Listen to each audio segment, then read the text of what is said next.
बंधुगण भयंकर भयंकर काश को भल करने आज मु आपण सहित एक आयुर्वेद होम रेमेडी शेयर करी जहाँ बनैबा बहुत सहज अटे एवं आपण को केवल 2-3टी घरोई सामग्री सहायता बनैबा पड़ो जहाँ आपको बहुत सहजरे आपण रोषे घर मिल जेते भी पुराना काश होता हो कि जदि आपंकर काश एवं आरंभ होती तेज यार सेवन थरे कर देखु देखिए आपंकर काश भली समस्या बा कफ भली समस्या तुरंत भल हो से जेकोसी प्रकार काश होता ना कहीं एहाकू आपण बने स्टोर करी मध्य रखि पारिबे जेतेबेले भी आपण को काश हेबो आपण एहार सेवन करंतु देखिबे आपण को काश तुरंत दूर होई जिवो। आज मु आपण को दुई प्रकारर घरोई उपचार बनेबा सिखेबी दुईटी जाक घरोई उपचार आपणकर काश भली समस्या को दूर करिया पय बहुत अधिक चमत्कारी अटे।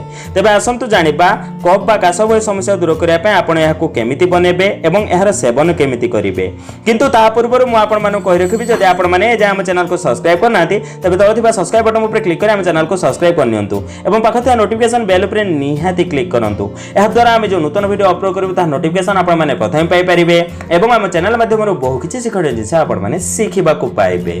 बंधुगण आज एही होम रेमेडी को बनैया आपण को प्रथम सामग्री आवश्यकता पड़िबो ताहा अटे हळदी गुंड। एठारे देखंतु मु हळदी गुंड नै अछि किंतु एहाकु मु घरे प्रस्तुत करि अछि। हळदी आपण मार्केट रु किनिकी आणतु नाही सेतरे बहुत अधिक केमिकल्स मिसी थाए।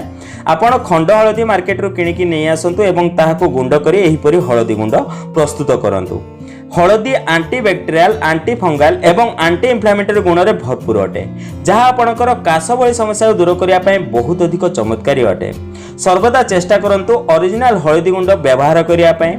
देखंतु एठारे मो हळदी गुंड नै अछि किंतु आपन को बेसी हळदी गुंड एथि पय आवश्यकता पड़िबो नाही। थरक पय केवल आपन को 1/4 टीस्पून हळदी गुंडर आवश्यकता पड़िबो। तेबे चलंतु जानिबा आमे प्रथम रेमेडी को केमिति बनेबा। एथि पय आपन प्रथम गोटे पात्र नियंतु एवं सेथिरे 1/4 टीस्पून हळदी गुंड पकांतु। एबे आपन को एथि पय द्वितीय सामग्री रो आवश्यकता पड़िबो ताहा अटे महू बा हनी। एथि पय आपन ओरिजिनल हनी रो व्यवहार करंतु चेष्टा करंतु घरोई महू संग्रह करिया पय जदि मिलु नाही तेबे आपन कोनोसी भी आयुर्वेद स्टोर रु भलो हनी किनिके नै आसंतु। प्रथमे आपण अल्प हनी एही हळदी गुंडरे मिसांतु अल्प अल्प करी आमे एही हळदी गुंडरे महू मिसेबा। थरक पय आपण को 1 चमच महूर आवश्यकता पड़िबो हेले अल्प अल्प करी आपण हळदी गुंडरे महू मिसांतु फळे एही दुईटी सामग्री रो परिमाण ठीक रहइबो एवं एहा भलो भाबरे मिक्स हबो। देखंतु मो अल्प अल्प करी महू पाखा पाखे 1 चमच हळदी गुंडरे मिसाइली। एबे एही दुईटी सामग्री को भलो भाबरे मिक्स कर दियंतु। ध्यान रखिबे हळदी गुंड जेपरि महूरे भलो भाबरे मिसी जिवो। देखंतु एबे हमर प्रथम होम रेमेडी बनी प्रस्तुत। यह आपणकर काश भली समस्या को दूर करिया पय बहुत अधिक चमत्कारी अटे। थरे निहाती आपण एहा को ट्राई करी देखंतु। जदि आपण को बहुत अधिक काश हेउछि बा बारंबार हेउछि तेबे आपण एहा को निहाती थरे सेवन करी देखंतु। आपण एहा को भलो भाबरे मिक्स कर देले एहा पाखा पाखी 1 चमच बनी प्रस्तुत होई जिवो। एहा को मु आपण को थरक पय बनाई देखाउछि। ध्यान रखिबे संपूर्ण 1 चमच आपण खाइबे नाही। आपण धीरे धीरे एहा को अल्प अल्प करी खांतु। हळदीर स्वाद खाइबा को एते स्वादिष्ट लागि न थाए तथापि महू सहित जदि आपण हळदीर सेवन करिवे तेबे आपण को एहा एते अधिक खराब लागिबो नाही। आपण एहा को अल्प अल्प करी सेवन करंतु जेमिति एहा आपण को गळा रे लागिबो एवं आपण को काश बंधेबो। आपण को गळा रे एहा को लागिया पय निहाती दियंतु। अल्प अल्प करी जदि सेवन करिवे तेबे एहा आपण को गळा रे लागिकी रहिबो। बंधुगण एहा को आपण राति समय रे खाई सोई पडंतु देखिबे आपनकर काश भली समस्या सकाळ को संपूर्ण भलो होई जायथिबो। जदि आपण को राति रे बहुत अधिक काश हेउछि तबे आपण एहा को बनै रखि दियंतु घोड़ै रखि दियंतु। राति रे जेबे भी आपण काश हेउछि एथिरु अल्प आपण खाइ दियंतु देखिबे आपनकर काश तुरंत बंद होई जिवो। हेले बेसी भलो हेबो जेतेबेले भी आपण को काश हेउछि तत्क्षणात आपण एहा को ताजा बनै सेवन करंतु। ताजा बनै आपण एहार सेवन कले आपण को बहुत भलो फायदा मिलिबो। बंधुगण एही उपाय रे आपण निजर काश को दूर करि परिबे। जदि आपण को काश बहुत दिन रो लागि कि रहिछि तेबे आपण दिन को 2 थर किबा जेते थर पारिबे आपण सेते थर एहार सेवन करि परिबे। अल्प अल्प करी सेवन करंतु एवं 4 दिन पर्यंत कंटिन्यू सेवन करि नियंतु। देखिबे आपण को पुरुना रो पुरुना बहु वर्ष पुरुना काश भली समस्या संपूर्ण भलो होई जिवो। एहा बहुत अधिक चमत्कारी आयुर्वेद घरोई उपचार अटे।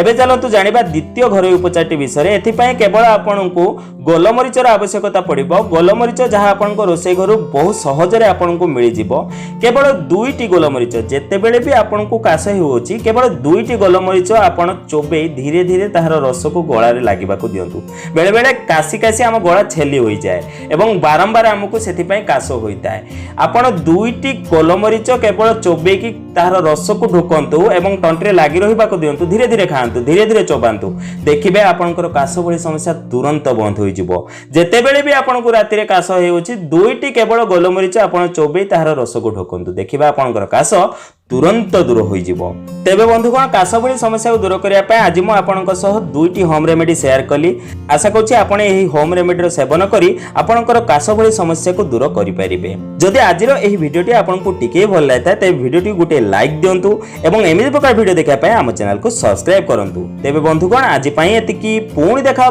नूतन सुंदर अध्याय सह धन्यवाद।